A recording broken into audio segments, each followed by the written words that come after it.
Start करते हैं medieval history.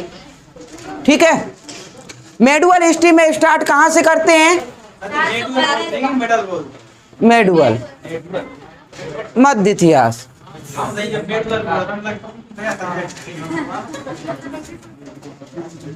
ये होता मेडुअल हिस्ट्री बोलते हैं।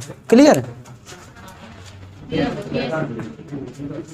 तो कहां से स्टार्ट करते हैं?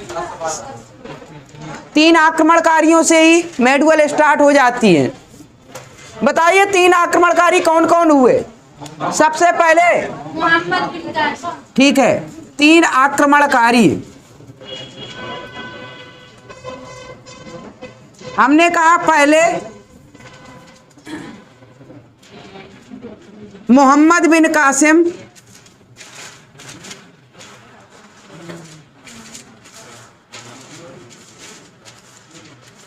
द्वितीय कौन हुए? महमूद गजनवी, गजनी या गजनवी, और तृतीय मोहम्मद गौरी। ये 3 आक्रमणकारी हुए हैं, भारत में आक्रमण किए हैं। फिर इसके बाद मोहम्मद गौरी के बाद सीधे सल्तनत काल स्टार्ट हो जाएगा। थोड़ा सा फास्ट चलना है, ठीक है, ज्यादा से ज्यादा हो सके। ठीक है, चलिए। तो मोहम्मद बिन कासिम ने 712 ईस्वी में आक्रमण किया था। कहां पर? सिंध पर आक्रमण किया था। और सिंध का राजा था, ठीक है, दाहिर। ब्राह्मण राजा थे दाहिर। तो इनके ऊपर आक्रमण किया था। ठीक है, क्यों किया था? क्योंकि इनके बेड़ा को लूट लिया था। जो अरब आक्रमण, ये अरब आक्रमणकारी हैं, याद रखिए, अरब के आक्रमणकारी। अरब का एक बेड़ा था, जहाज था, और वो श्रीलंका से कुछ धन संपत्ति लेके जा रहे थे। तो गुजरात के पास से क्या हुआ, कुछ लुटेरों ने इनका जहाज लूट लिया। जब लूट लिया तो जहाज पहुंच गया, बताया कि वहां लूट लिया गया। तो यहाँ उन्होंने कहा, अरब आक्रमणकारी जो अरब के थे, उन्होंने इनसे कहा कि भाई सिंध का राजा कौन था? दाहिर। इन्होंने कहा कि आपके लुटेरों ने लूट लिया, हमारा धन वापस करो। इन्होंने कहा कि लुटेरों हमारे यहाँ के नहीं है, लुटेरे हमें क्या पता, क्या हम थोड़ा लुटेरे हैं, लुटेरों ने लूट लिया, हम क्यों दे? इस वजह से ये गुस्सा हो गया और मोहम्मद कासिम के नेतृत्व में भेज दिया था सेना, और इस प्रकार से यहाँ पर आक्रमण किया। मोहम्मद बिन कासिम ने दाहिर को हराया। 712 में पहला सफल आक्रमण हुआ अरब आक्रमणकारियों का। यहीं से मध्य इतिहास शुरू हो जाता है। ठीक है, ये सफल हो गए थे 712। इससे पहले भी आक्रमण हुए, लेकिन सफल नहीं हो पाए थे अरब आक्रमणकारी। ठीक है, तो फिर इनकी जो पुत्री थी, पत्नी थी, इनको भी ले गए थे। फिर बाद में इसके मौत का कारण इसकी पुत्री बनी थी। ठीक है, जो भी है। क्या चीज? नहीं नहीं नहीं, ले गए थे। जो वर नहीं किया, साथ में ले गए। ठीक है, देख लीजिए, जो वर नहीं किया था ले गए थे साथ में इनकी पत्नी। फिर एक पत्नी नहीं रहती, कई रहती हैं। चलिए आगे बढ़े। हो गया मोहम्मद बिन कासिम की बात। मोहम्मद बिन कासिम का एक चीज आता है एग्जाम में, सबसे पहले इन्होंने क्या स्टार्ट किया था? क्या जजिया कर? जजिया कर इन्होंने ही स्टार्ट किया था। और जजिया कर कैसा कर है? गैर मुस्लिमों से।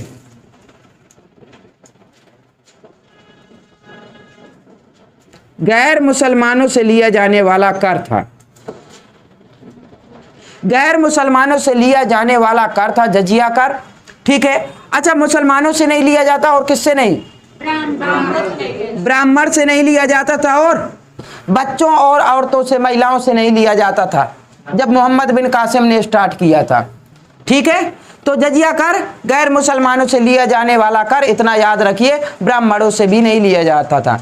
ब्राह्मणों पर जजिया कर किसने लगाया था? एफएसटी ने लगाया था। फिरोज शाह तुगलक ने लगाया था बाद में।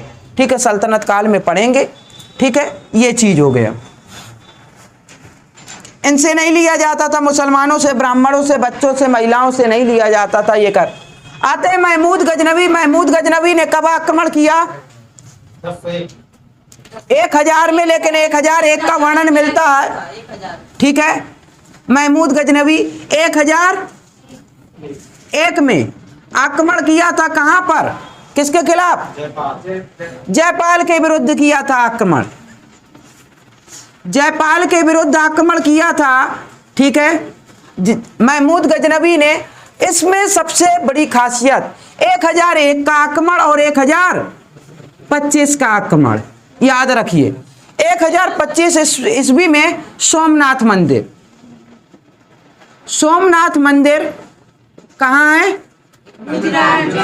गुजरात, सौराष्ट्र, काठियावाड़।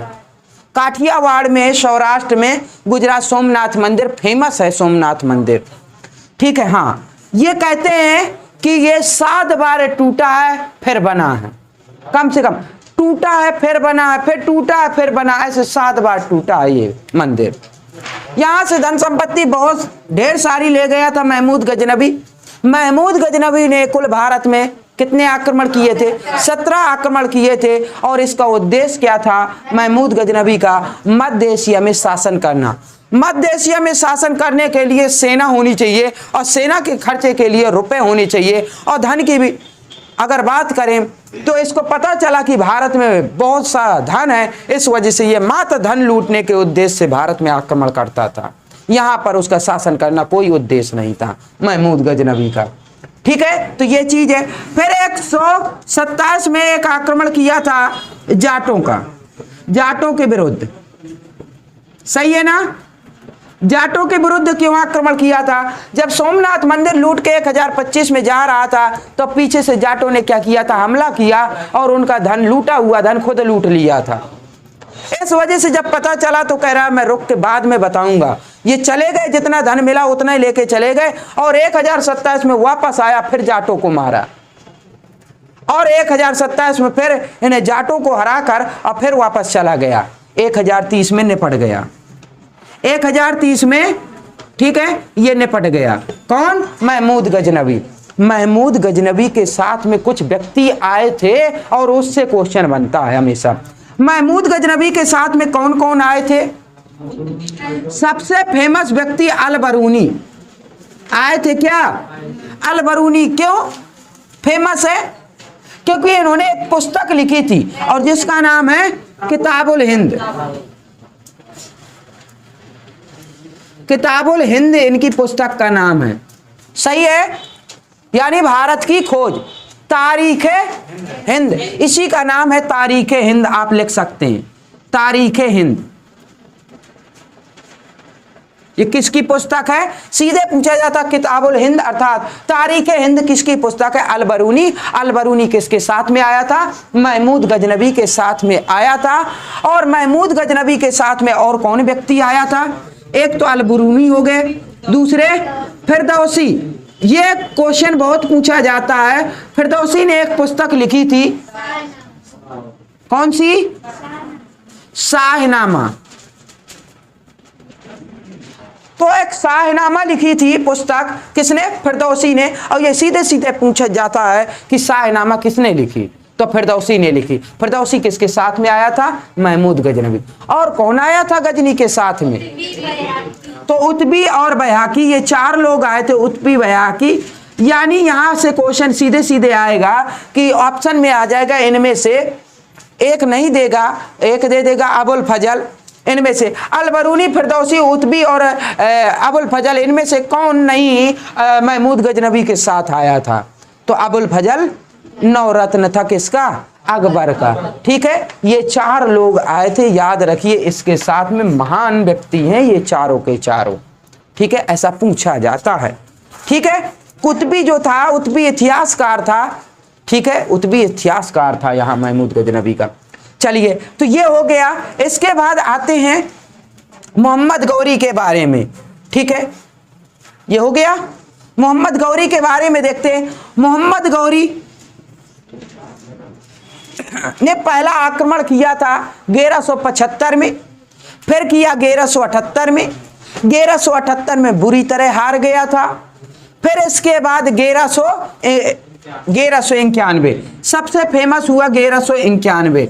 और 1191 का हुआ तराइन का प्रथम युद्ध। लिख लीजिए तराइन का प्रथम युद्ध। क्या ये मिटा दे? क्या ये मिटा दे? यहां से हम मोहम्मद गौरी से स्टार्ट हो जाएगी हिस्ट्री, सल्तनत काल भी। ठीक है, याद करना एक एक पॉइंट जो हम बोल रहे हैं ना, ये पूरा का पूरा मध्य इतिहास का सारांश है, ये समझ लीजिए, बकवास कुछ भी नहीं है, पूरा का पूरा सारांश है। एक एक पॉइंट याद करना है अगर हिस्ट्री अच्छे से पढ़नी है तो। ठीक है,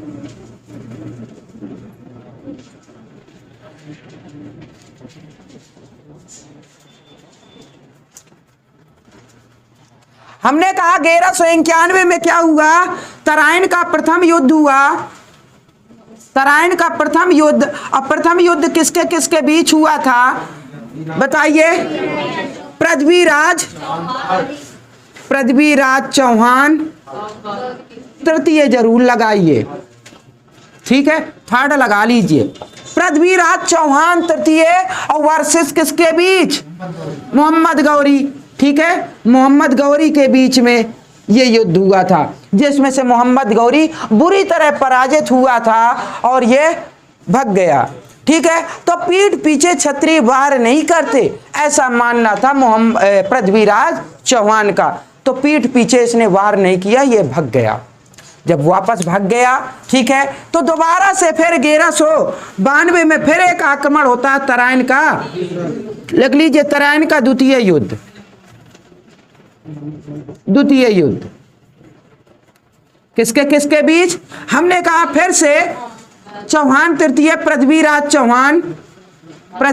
चौहान तृतीय और वर्सेज गौरी के बीच हुआ।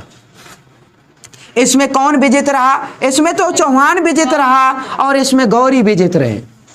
क्लियर है? पृथ्वीराज चौहान इसमें हारा।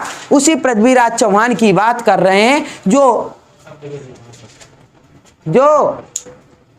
महोबा के आला उदल को जिसने हराया था, याद रखिए, वही पृथ्वीराज चौहान तृतीय की बात है।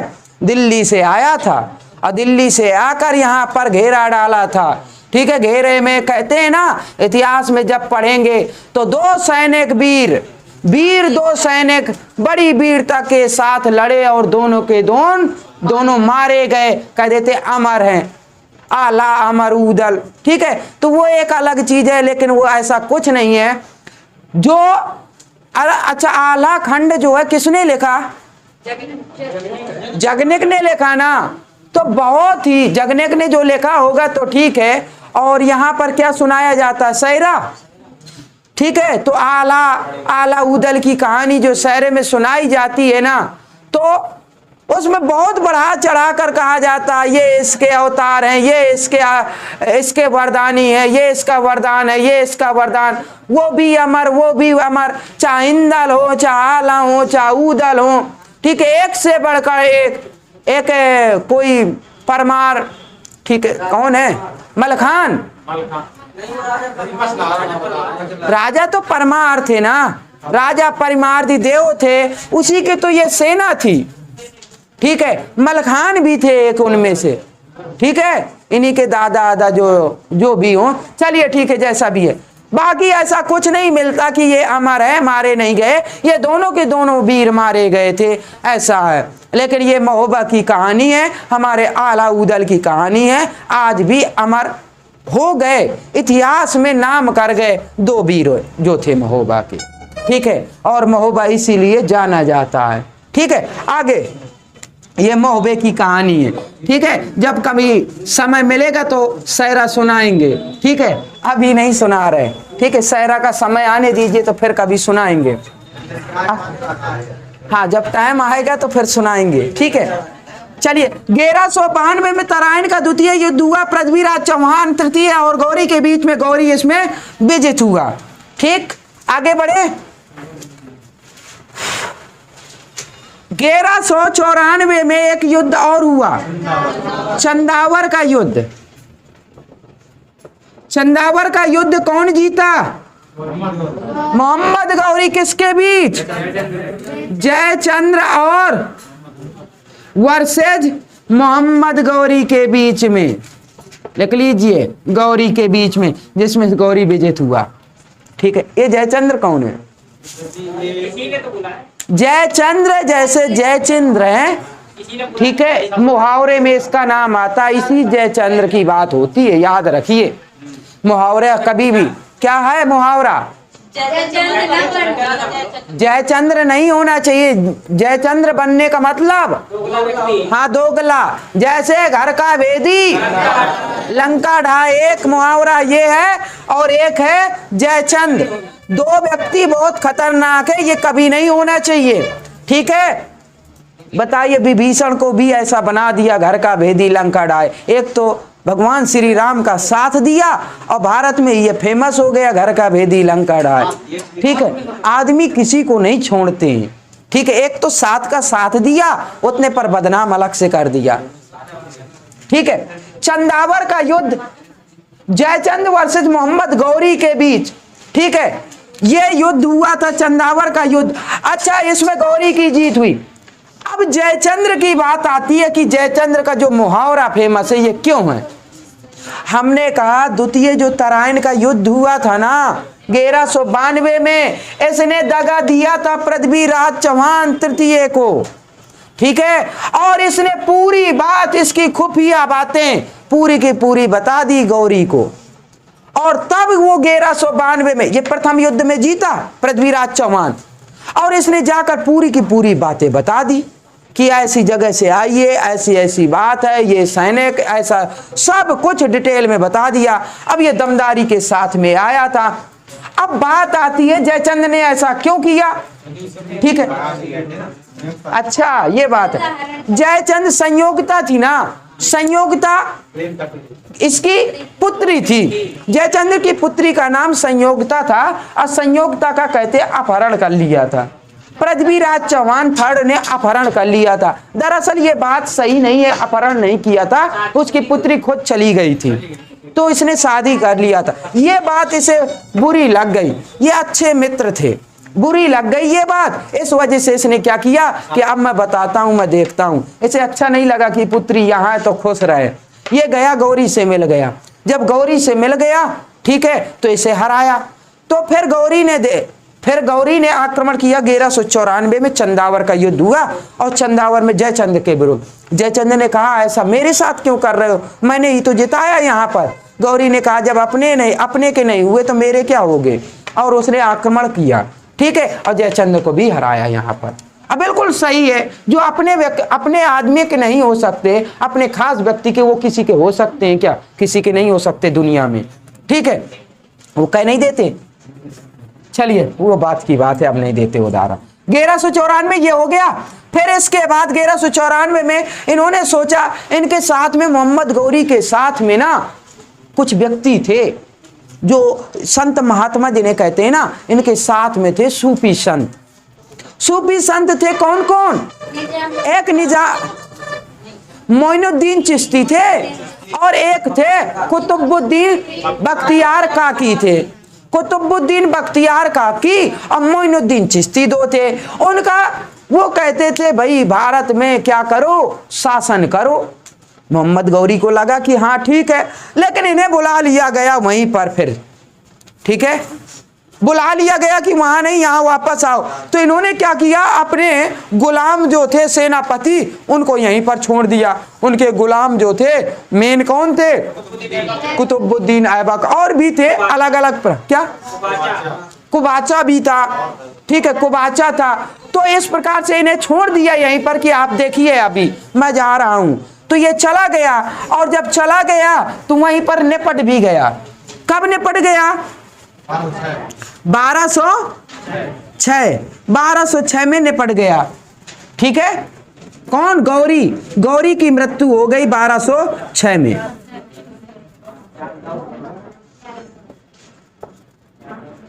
ठीक है, गौरी की मृत्यु कब हुई? 1206 में हो गई। ठीक है, आगे बढ़ते हैं। जब 1206 में गौरी की मृत्यु हो गई ना, तो इनके ख्वाबों को पूरा करने के लिए किसने बीड़ा उठाया? कुतुबुद्दीन ऐबक ने उठाया। ठीक है, तो कुतुबुद्दीन ऐबक ने 1206 में कर दी ये स्थापना गुलाम वंश की, और यहां से स्टार्ट होते हैं गुलाम वंश। तो 1206 से स्टार्ट होता है और 90 तक कौन सा वंश? गुलाम वंश आ जाता है। ठीक है, 5 वंश होते हैं सल्तनत काल में। ठीक है, 5 वंश होते हैं सल्तनत काल में। अब आ जाते हैं सल्तनत काल पे। सल्तनत काल में 5 वंश, ये पहला वंश था गुलाम वंश। द्वितीय वंश कौन सा हुआ? खिलजी वंश हुआ। ठीक है, द्वितीय खिलजी। तृतीय कौन सा हुआ?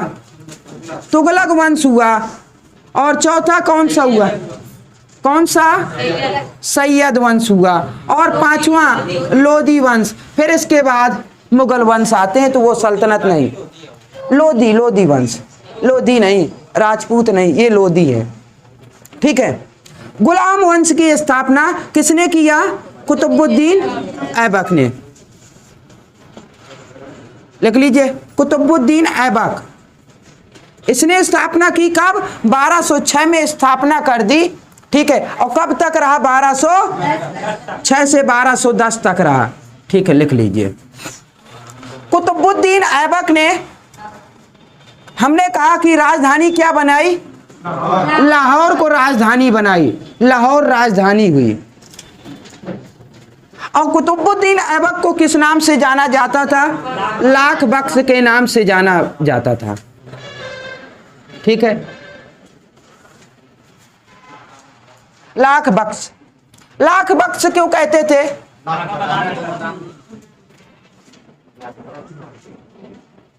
ठीक है, जैसा भी है, लाख बख्श लिख लीजिए। लाख बख्श के नाम से कोई लाखों का दान देता था। और एक कुरान खां के नाम से भी जाना जाता था। ठीक है, क्योंकि ये कुरान पढ़ता था, तो कुरान खां के नाम से भी जाना जाता था। कुतुबुद्दीन ऐबक ने बीड़ा उठाया। गौरी की जो सोच थी, और गौरी की सोच क्यों पनपी? क्योंकि मोइनुद्दीन चिश्ती और मोइनुद्दीन चिश्ती और बख्तियार काकी की वजह से। बख्तियार काकी, कुतुबुद्दीन बख्तियार काकी, पूरा लिख लीजिए। कुतुबुद्दीन बख्तियार काकी, कुतुबुद्दीन बख्तियार काकी की वजह से। क्लियर है? इन 2 व्यक्तियों की वजह से। ये दोनों क्या थे? संत थे। और ये रहते थे कहां? अजमेर में। ये अजमेर में रहते थे और ये दिल्ली में रहते थे। तो इनकी सोच थी कि भारत में शासन किया जाए। कुतुबुद्दीन ऐबक ने कहा कि चलो ठीक है, इनकी सोच को सही किया जाए। जब मोइनुद्दीन चिश्ती निपट गए ना, तो इनके यादगार में अजमेर में 2.5 दिन का झोपड़ा बनवाया। 2.5 दिन का झोपड़ा, लिख लीजिए। किसने बनवाया? कुतुबुद्दीन ऐबक ने बनवाया। किसकी याद में? मोइनुद्दीन चिश्ती की याद में। कहाँ बनवाया? जहाँ रहते थे ये, अजमेर में। आता है क्वेश्चन, 2.5 दिन का झोपड़ा कहाँ है? अजमेर में। किसकी याद में? मोइनुद्दीन चिश्ती की। किसने बनवाया? कुतुबुद्दीन ऐबक ने। कुतुबुद्दीन बख्तियार काकी भी निपट गए थे, इनकी याद में बनवाया। बताइए, इनकी याद में कुतुब मीनार का निर्माण करवाया। कुतुब मीनार जानते हैं ना, फेमस है। कुतुब मीनार कहाँ पर है? दिल्ली में है। तो दिल्ली में किसने बनवाया कुतुब मीनार? तो कुतुबुद्दीन ऐबक ने। लेकिन ये जो कुतुब नाम है ना, ये किसका नाम है? ये कुतुबुद्दीन बख्तियार काकी के नाम पर ये नाम रखा गया था, याद रखिए। तो ये दिल्ली में, कुतुबुद्दीन बख्तियार काकी दिल्ली में रहते थे, उनकी याद में दिल्ली में बनवाया। किसने बनवाया? ऐबक ने बनवाया। क्लियर है बात? ये कुछ ऐसे ये इमारतें वगैरह जो भी है ना, मस्जिदें वगैरह, तो ये इनकी याद में बनवाई। तो ये पूछ लेता है एग्जाम में। ठीक है, अच्छा, तो ये हो गया। और कुछ, कुब्बत उल इस्लाम मस्जिद भी इसी ने बनवाया था, कुतुबुद्दीन ऐबक ने। कुब्बत उल इस्लाम मस्जिद। आगे बढ़ते गुलाम वंश में। ठीक है, मिटा दे, क्या मिटा दे? अच्छा, हमसे फास्ट नहीं लिख पा रहे क्या? क्या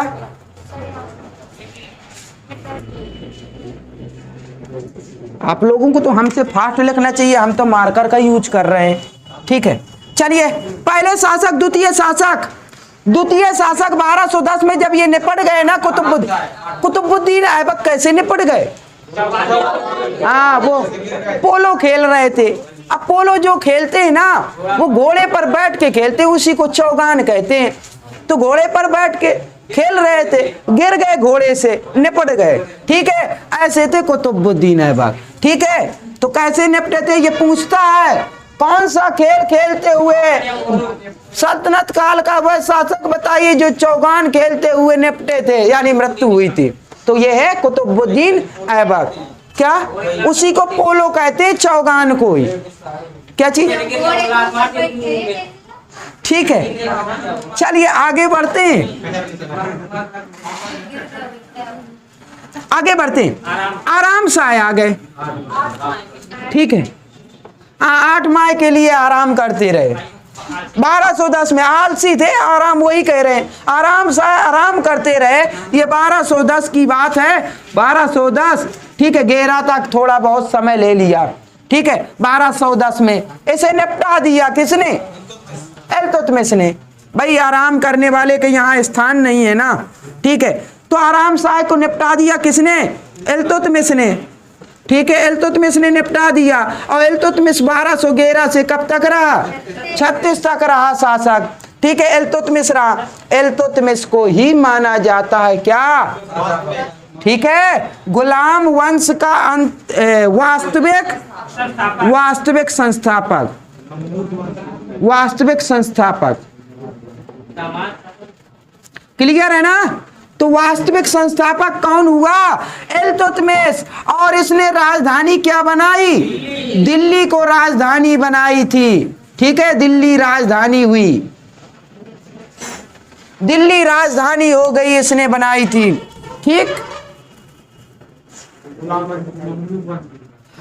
लिख लीजिए, गुलाम वंश को ममलूक वंश कहते हैं। बिल्कुल, ममलूक वंश कहते हैं, दास वंश कहते हैं।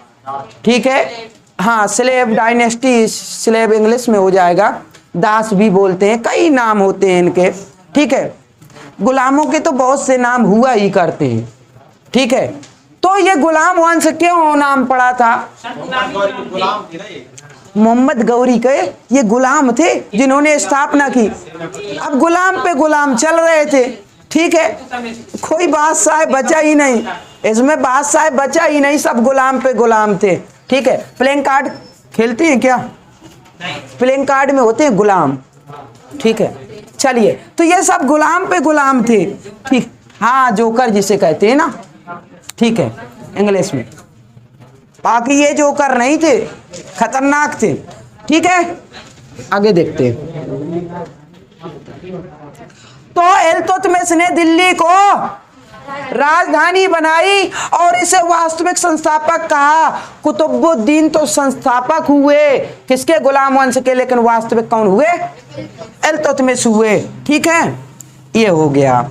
चलिए, इल्तुतमिश की कुछ खासियत देख लें। क्यों कहा गया? क्यों कहा गया वास्तविक संस्थापक? इन्होंने मजबूती प्रदान कर दी दिल्ली की गद्दी को। और इन्होंने एक क्या बनाया? एक दल बनाया, तुर्कान ए चहलगानी, जिसे कहते हैं तुर्कान ए चहलगानी, या चहलगान भी बोलते हैं, या चालीसा भी बोलते हैं, याद रखिए। तो ये चालीसा था क्या? ये हनुमान चालीसा ना समझ लीजिए। ठीक है, 40 लोग, अमीर लोगों का एक संगठन था, समूह था, खतरनाक थे, पावरफुल थे। ठीक है, पावरफुल थे, और जो टेपटाए करते थे निपटा देते थे। ठीक है, ये चीज थी। तो इल्तुतमिश ने किया, 40 लोगों का एक ग्रुप बनाया, जैसे अपनी कोचिंग में नहीं है तो अपना ग्रुप बना सकते हैं ना, यही है तुर्कान ए चहलगानी। ठीक, अरे भाई, खतरा होता है ना, जो राजा बनते उसे खतरा नहीं होता है। ये पता क्या? अरे जब खुद निपटाए बैठे हो, जब जानते हो खुद, अभी देखते तो जाइए इसमें कैसे निपटाते हैं। इल्तुतमिश तो जाने दीजिए, फिर देखिए। हाँ, तो इल्तुतमिश तुर्कान, देखिए, ये अपनी रक्षा के लिए इन्होंने गठन किया था। और यही जब गठन बाद में क्या होता है, यही एक दूसरे की गद्दी पाते हैं। एक को निपटाते दूसरा गद्दी पे बैठता, दूसरे को निपटाते तीसरा गद्दी पे बैठता, ऐसा करने लगते हैं ये। ठीक है, चलिए इल्तुतमिश। अच्छा, इसने एक स्टार्ट किया था जिसे कोई प्रणाली थी क्या, एकता प्रणाली, एकता प्रणाली स्टार्ट किया था। ठीक है, एकता क्या है, जो सैनिक होते थे ना भाई, उनको एक भूमि दे देते थे कि भाई हाँ खाओ, मतलब उगाओ जमीन में कुछ और खाओ पियो। सैनिक है, सैनिक अपना यहाँ लगे तो घर वालों के लिए भी तो कुछ चाहिए, तो उनके लिए अनाज के लिए जमीन देते थे। और जब वो अपना सेवानिवृत्त हो जाते थे ना सैनिक, तो वापस ले लेते थे। जैसे पद में होते थे वैसे एकता देते थे, मात्रा उसकी बड़ी बढ़ाकर। ये थे एकता प्रणाली की शुरुआत किसने की, सीधे आता एकता प्रणाली की शुरुआत इल्तुतमिश ने की थी। ठीक है, इल्तुतमिश ने एकता प्रणाली की शुरुआत कर दी थी। ये हो गया हौज ए शम्स, हौज ए शमसी। ठीक है, हौज ए शमसी का निर्माण किसने किया, ठीक है, हौज ए शमसी का निर्माण, हौज ए खास का निर्माण जो है ना शमसी, तो इसी का नाम है, शमसी वंश का था ना ये, शायद इल्तुतमिश शमसी वंश का था शायद, इसी वजह से इलबरी तुर्क और शमसी वंश है ना। तो हौज ए शमसी का निर्माण, ये तालाब टाइप में नहीं होते, तो एक निर्माण कराया था, ये एग्जाम में पूछा जा चुका है। हौज ए शमसी का निर्माण किसने कराया, आप जब देखेंगे ना छोटी छोटी बुकों में तो ये मिलेगा नहीं, तो लिख लीजिए हौज ए शमसी का निर्माण इल्तुतमिश ने कराया था। सबसे ज्यादा क्वेश्चन जो पूछा करते हैं ना, वो कहीं इमारतें हो गई, जो उनके निर्माणकार होते हैं ना वहां से क्वेश्चन बना करते हैं, या तो सीधे सीधे इसकी स्थापना किसने की, अंतिम शासक कौन हुए, ऐसा होता है। गुलाम वंश के संस्थापक कुतुबुद्दीन, वास्तविक संस्थापक इल्तुतमिश, अंतिम शासक, बस निपट गया। लेकिन मेन है इनके बीच में जो कार्य होते हैं, जैसे तुर्कान चहलगानी का निर्माण इल्तुतमिश, इसको समाप्त बलबन। ठीक है, तो इस प्रकार से क्वेश्चन आते हैं बीच में, तो यही चीजें। तो ये हो गया, ये इल्तुतमिश का हो गया। इल्तुतमिश जब अंतिम क्षणों में 1236 की बात कर रहे हैं, 1236 के लगभग मतलब एक उसे लग रहा था कि अब मैं निपटने वाला हूं, तो उसने घोषणा कर दिया कि मेरे उत्तराधिकारी कौन होगी, रजिया होगी। थोड़ा सा इसमें एक चीज देख लें, अच्छा अतारकिन का दरवाजा, ठीक है। गुलाम वंश का संस्थापक जो कहें कुतुबुद्दीन ऐबक किसका गुलाम था, मोहम्मद गौरी का गुलाम, और कुतुबुद्दीन ऐबक का गुलाम इल्तुतमिश। तो क्वेश्चन पीसीएस में पूछा गया गुलामों का गुलाम किसे कहा जाता है, इल्तुतमिश। गौरी का गुलाम कुतुबुद्दीन और कुतुबुद्दीन का गुलाम इल्तुतमिश, इस वजह से गुलाम का गुलाम इसे कहा गया। ठीक है, इल्तुतमिश को गुलाम का गुलाम। अच्छा, किसका दामाद था,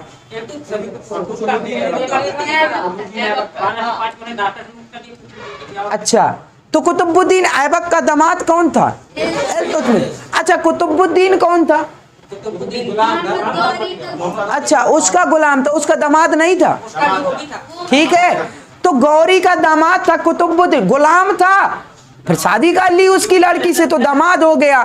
फिर इसके बाद ये गुलाम था इल्तुतमिश, अब जो कुतुबुद्दीन की लड़की हुई उससे शादी इसने कर ली तो दामाद हुआ। ठीक है, तो ये चीजें अब ये तो चलेगा। ठीक है, आगे कौन दामाद कौन ससुर कोई नहीं देखता है। ठीक है, ये सल्तनत का हाल है, ऐसे युद्ध होते कोई किसी का नहीं है यहाँ पर।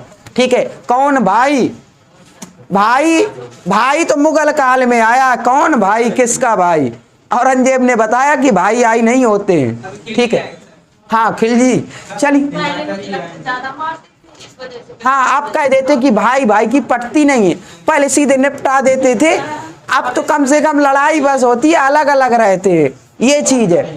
ठीक है, और कहते हैं कि पहले ज्यादा अच्छा था, कहते हैं ना कि पहले बहुत अच्छा होता था, इतना भाईचारा रहता था सब कोई। ठीक है, अब जब कोई पहले कह दे कि पहले बहुत अच्छा होता था तो कह दीजिए मुगल काल में और अच्छा होता था। ठीक है, औरंगजेब ने बताया था कि क्या होता है, ना दारा सिकोई को छोड़ा था, दारा सिकोई उसी का भाई था। ठीक है, चलिए आगे बढ़ते हैं। और चाचा को उसने अलाउद्दीन खिलजी ने नहीं छोड़ा था, ठीक है, वो भी तो उसका ससुर था। चलिए आगे देखते क्या। हाँ तो ससुर था ना, चाचा भी था ससुर भी था, ठीक है। चलिए कहां पर थे, ठीक है। हाँ तो उसने कहा मेरा उत्तराधिकारी कौन होगा, मेरी बेटी होगी। तो 1236 में जब ये निपट गया, कौन, इल्तुतमिश निपट गया, तो इसके बाद कौन आया, रुकनुद्दीन फिरोज शाह, रुकनुद्दीन फिरोज शाह, ठीक है। अब रुकनुद्दीन फिरोज शाह बैठा तो 1236 में इसकी जो माता थी ना वो हस्तक्षेप कर रही थी, शाह तुर्कान थी, इसकी माता का नाम शाह तुर्कान था, लिख लीजिए शाह तुर्कान माता का नाम। ये ज्यादा हस्तक्षेप कर रही थी, ठीक है, शासन यही एक तरीके से चला रही थी शाह तुर्कान। रजिया को बुरा लगा कि मेरे पिताजी ने मुझे कहा था कि मैं शासक बनूंगी और ये मेरा भाई बन गया, ये रजिया का भाई था, ठीक है। रुकनुद्दीन फिरोज शाह भाई सगा भाई नहीं था, ठीक है। रजिया की माँ अलग थी, इसकी माँ अलग है, तो वो चाह रही थी ये बने, हस्तक्षेप कर रही थी। रजिया ने सोचा, अब पिताजी रजिया को चाहते थे, इल्तुतमिश चाहते थे रजिया को, ठीक, अयोग्य थी, ठीक है। रजिया ने क्या किया, रजिया ने पहना चोंगा, ठीक है, लाल टोपी, और चल दी दरबार में, जनता के दरबार में, और उसने न्याय मांगना स्टार्ट कर दिया कि मुझे न्याय चाहिए। जब मेरे पिताजी ने मुझे कहा था कि मैं सुल्तान बनूंगी, सुल्ताना, तो मेरा भाई बन गया है और सही से चला नहीं रहा जनता, और कहा कि यदि मैं सही न चलाऊं तो मुझे जनता हटा सकती है, जनता अगर मुझे बनाए और जनता ही मुझे हटाए। और पहली बार ऐसी बात तो जनता को अच्छी लगी कि भाई हमें ताकत मिल गई कि हम बना रहे हैं रजिया को, और हम ही हटाने की बात, रजिया खुद कह रही कि हमें हटा दिया जाए अगर मैं गलत करूं। जब ऐसी बात हो गई तो जनता ने कहा बिल्कुल सही है, और 1236 में क्या हुआ, रजिया सुल्ताना बन गई। पहली बार भारत में कोई दिल्ली की गद्दी पर जो बैठी सुल्ताना वो है रजिया सुल्ताना, ठीक है, पहली सुल्ताना है रजिया सुल्ताना। 1236 से कब तक, ठीक है, यहां लिख लीजिए, 1236 से 40 तक शासन किया। क्या चीज, 1236 से 40 तक, 4 साल। और क्या 4 साल कम होते हैं क्या, सीएम बनते तो 5 साल ही तो बनते हैं, ठीक है, प्रधानमंत्री बनते तो 5 साल बनते। यहाँ लाले पड़े हैं प्राण के, यहाँ कह रहे 4 साल, उसे प्राण बचाना मुश्किल पड़ गए, ठीक है। रजिया सुल्ताना, ठीक है, बड़े मुश्किल में तो बनी, इसको हटाकर अपने भाई को, ठीक है। और रजिया सुल्ताना जब बन गई तो जो उसके अगल बगल के अमीर सरदार थे ना वो षड्यंत्र रचने लगे। जब षड्यंत्र रचने लगे तो 1240 में क्या किया, ये भग गई वहां से, रजिया वहां से गद्दी छोड़कर भग गई, मतलब मारने का प्लान था, उसे पता चल गया, ये छोड़ छाड़ के भगी। अच्छा, अल्तुनिया से खटपट चलती थी इसकी, रजिया सुल्ताना की, ये सीधे अल्तुनिया के पास गई और रजिया सुल्ताना ने अल्तुनिया को ऑफर दिया कि मैं शादी के लिए तैयार हूं तुमसे, लेकिन मुझे क्या चाहिए, गद्दी चाहिए। और भटिंडा का गवर्नर था कौन, अल्तुनिया, तो भटिंडा का, ये पूछ देता, भटिंडा का गवर्नर कौन था, अल्तुनिया, ठीक है, भटिंडा का गवर्नर था अल्तुनिया। और ये इसने ऑफर दिया कि मैं शादी के लिए तैयार हूं, और इसने शादी कर ली अल्तुनिया से। और इसके बाद 40 की बात है, और ये जा रही थी तो कैथल के पास में, ऐसा बोलते हैं, कैथल के पास में जंगल में, जंगल एरिया पड़ता था कैथल के पास, वहां बैराम शाह के डाकुओं ने इसे निपटा दिया। 1240 में बैराम शाह भी इसका भाई था, अभी तो रुकनुद्दीन फिरोज था, अभी रजिया सुल्तान का एक भाई था बैराम शाह। तो बैराम शाह के कुछ डाकू थे, उसे पता चल गया होगा कि रजिया यहाँ है, तो डाकू कुछ थे, तो जंगल एरिया में कैथल के पास में बैराम शाह के डाकुओं ने इसे निपटा ही दिया। तो 1240 में रजिया सुल्ताना निपट गई। हाँ, एक बात माननी पड़ेगी कि सभी गुण इसमें विद्यमान थे, ठीक है, शासक के सभी गुण विद्यमान थे, लेकिन इसका स्त्री होना ही श्राप था। हाँ, बताएंगे अंग्रेज है। लेनपूल लिखा है, लेनपूल, वो तो हीरोज में, लेनपूल ने कहा है क्या? या तो लेनपूल हो, वो माई भी लिया था। जिंदगी भर लड़खड़ाता रहा। लेनपूल अगर उसके लिए तो बदायूनी या बरनी, बरनी ऐसे कुछ नाम। इन्हीं में से किसी ने कहा था, ये शब्द बोले थे। ठीक है, रजिया में शासक बनने के सभी गुण थे, लेकिन स्त्री होना ही उसका साफ है। ठीक है, ये शब्द बोले गए थे इनके लिए। चलिए आगे बढ़ते हैं। 1236-40 तक रही। 40 में जब ये कैथल के पास निपट गई रजिया सुल्ताना, तो इसके बाद कौन बना 1240 से 42 तक? इसी का भाई बना बैराम शाह। ठीक है, बैराम शाह 1240 से 42 तक शासक रहा बैराम शाह। बैराम शाह इसी का भाई है, 2 साल तक रहा। ये बैराम शाह पता है कौन था? तुर्कान चहलगानी, हमने बताया ना 40 में ही था। अब ये नहीं टिक पा रहे थे, एक बनता था दूसरा निपटा देता था। फिर अभी बैराम शाह 1242 तक कुछ नहीं किया इसने, एक काम किया कि अपनी बहन को निपटा दिया। ठीक है, एक काम रजिया ने किया कि अपने भाई को भी हटा दिया। ऐसे ऐसे काम कर रहे थे। ठीक है, जब 1240 से 42 में ये बैराम शाह को निपटाया किसने? 1242 से 46 तक एक कौन शासक आया बताइए? 1242 से 46 तक मसूद शाह आया। मसूद शाह, यह भी उसी में से 40 में था। उसने इसे निपटाया और खुद बन गया। इसने भी कुछ नहीं जिंदगी में किया। ठीक है, कि कुछ भी किया हो, कम से कम यही ठीक रहे कि हमारे पढ़ने के लिए नहीं छोड़ा है। ठीक है, कुछ नहीं किया, बस डेट बस याद कर लीजिए कि इनके 1242 से 46 तक ये शासन किया मसूद शाह। फिर इसके बाद 1246 के बाद, हाँ 1246 से कब तक? 65-66 तक मिल जाता है कभी 66। हाँ, तो 1246 से 65 तक कौन रहा? नासिरुद्दीन महमूद शाह।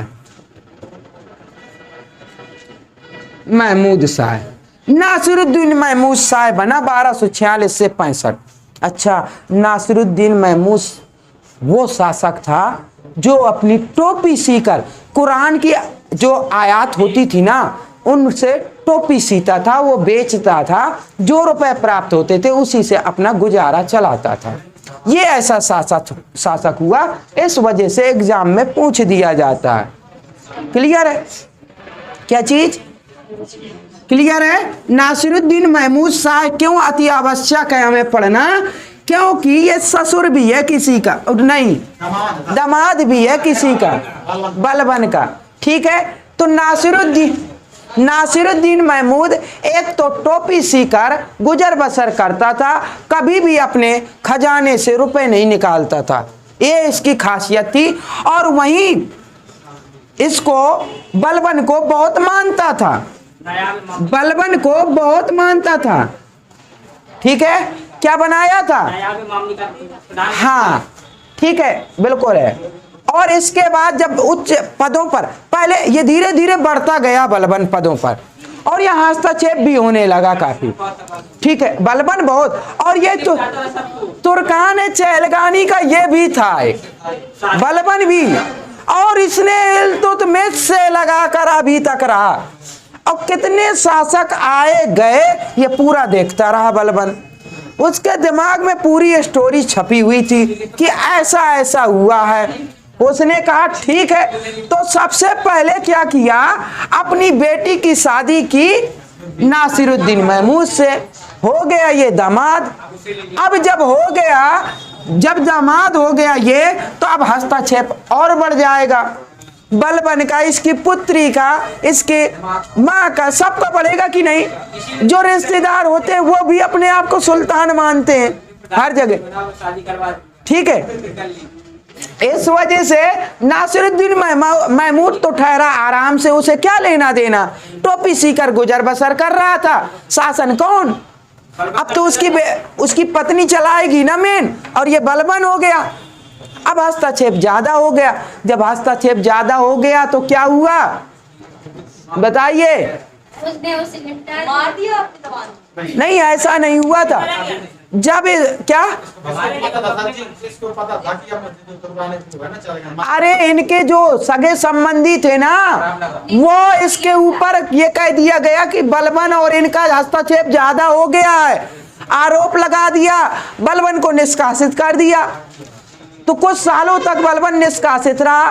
फिर ये आया है 1257-58 के आसपास वापस आया, शायद नहीं 1257-58 में निष्कासित, और 1262-63 में वापस आया। जैसे बलबन वापस आया है तो इसने सोचा फिर से इल्जाम लगाएंगे, हस्तक्षेप करेंगे। तो इसने क्या किया, ऐसा है कौन दामाद कौन क्या, इसने इसी को निपटाया। ठीक है, नासिरुद्दीन महमूद को 1266 में 65 में, और खुद गद्दी पर बैठ गया। ठीक है, इसको सीधे निपटा दिया। गद्दी पर बलबन बैठा। बलबन वह शासक गुलाम वंश का हुआ जो सबसे उम्र दराज व्यक्ति था। बलबन वह व्यक्ति है जो सबसे उम्र दराज व्यक्ति था जो सुल्तान बना। जैसे मोरारजी देसाई वो प्रधानमंत्री हैं जो सबसे उम्र दराज प्रधानमंत्री हुए। क्लियर है? तो 1266 से ठीक है 86 मिल जाता। अब बलबन आ जाता है। बलबन ने देखा कि इल्तुतमिश से लेकर क्या कैसा हुआ, इसे पूरा राजनीति का ज्ञान हो गया था। सबसे उम्र दराज अनुभवशील हो गया व्यक्ति। और इन्होंने क्या किया, बलबन ने सबसे पहले इन्होंने क्या किया, लौ एवं रक्त की नीति अपनाई। सीधे लौ एवं रक्त की नीति, लौ एवं रक्त की नीति। लौ एवं रक्त की नीति क्या है भाई? हमने कहा, बलबन ने देखा कि भारत में जो लोग हैं ना, वो पता कैसे डरते हैं। अगर खतरनाक बनोगे तो डरेंगे, अन्यथा ये डरने वाले नहीं है।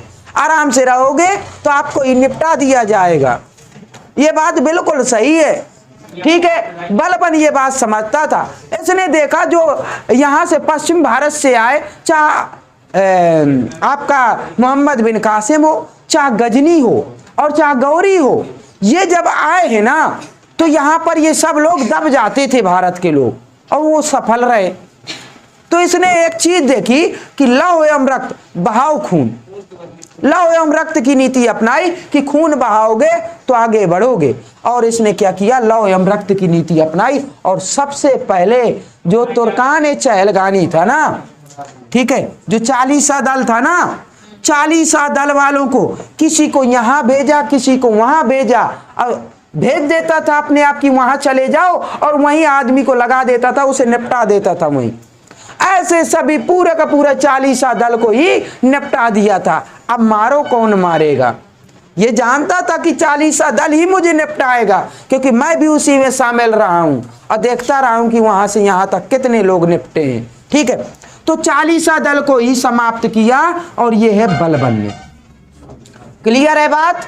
ठीक है, लौ एवं रक्त की नीति के अनुसार ही इसे निपटाया। और बलबन ने क्या किया, सिजदा और पाबोस लागू कर दिया। सिजदा पाबोस, ठीक है, ये क्या है सिजदा पाबोस?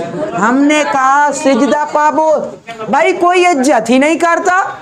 ये जो अमीर है दरबार में ना, ये हमारी इज्जत ही नहीं करते, हमसे पहले आकर बैठ जाते हैं, खड़े नहीं होते। इन्होंने कहा रुको, इन्होंने कहा जितने लोग हो ना दरबार में, तो पहले जैसे मैं आऊं वैसे ही सिजदा करोगे, घुटनों के बल बैठोगे, और फिर इसके बाद जैसे मैं कुर्सी पर बैठ जाऊं वैसे पाबोस करोगे, मेरे पैर चूमोगे आके। ये काम किया था, तब लगता था कि अब कोई सुल्तान है। ठीक है, और जब वहां पर जाते थे ना घूमने फिरने, तो जनता भी नहीं मानती थी कि कौन है सुल्तान, कौन है। जब दरबार में इज्जत नहीं होगी तो जनता में कहाँ होगी। और जब दरबार में इज्जत करने लगे तो फिर जनता भी करने लगी। खूंखार है। इसने कहा बलबन ने कि जब भी मैं किसी गरीब को देख लेता हूं ना तो मेरे हाथ तलवार की ओर बढ़ जाते हैं। ठीक है, अगर मैं किसी गरीब को देख लेता हूं तो मेरे हाथ तलवार की ओर बढ़ जाते हैं। क्या? लौह एवं रक्त की नीति। मैं गरीब को नहीं देखना चाहता। गरीब होता वो सब वो कह रहे थे गरीबी मुझे पसंद नहीं है। ठीक है, जो निर्धन लोग हैं मुझे पसंद नहीं है। अगर निर्धन है तो सीधे मारने का मन करता है। ठीक है, यही है लौह एवं रक्त की नीति। अगर एक गरीब को मारोगे वो कुछ नहीं कर पाएगा, ऐसी सोच। ठीक है, ऐसी सोच भी होती है ना। अगर अपने बराबरी वाले से लड़ोगे ना वो भी मारेगा और वो भी कुछ कर सकता है, लेकिन एक गरीब को, असहाय जो, उसे मारोगे तो कुछ नहीं और आपका भपका बन जाएगा। तो ये रौब बनाने के चक्कर में थे और कुछ नहीं, कि एक दो गरीब को मार देंगे तो हमारा और तो चार लोग जो देखेंगे वो डरेंगे कि नहीं डरेंगे, इस वजह से था। और एक नवरोज त्योहार इसी ने मनाना स्टार्ट किया था। नवरोज त्योहार इसी ने मनाना स्टार्ट किया था, याद रखिए। ठीक है, ये पारसियों का है ना मुख्य त्योहार माना जाता है नवरोज, तो इसने मनाना स्टार्ट किया नवरोज। ठीक है, ये बलबन की देन है। एक दैवीय सिद्धांत पे चलता था हाँ, दैवीय सिद्धांत। जिल्ले इलाही, खुद को जिल्ले इलाही कहता था ना। हाँ, तो जिल्ले इलाही लिख लीजिए। खुद को हाँ अल्लाह के या खुदा के क्या छाया में, मैं कुल मिला के उन्हीं का प्रतिनिधि हूं और जैसा मैं कहूंगा वैसा आपको करना पड़ेगा, क्योंकि खुदा ने मुझे कहा है कि जो करोगे वही सही है भाई।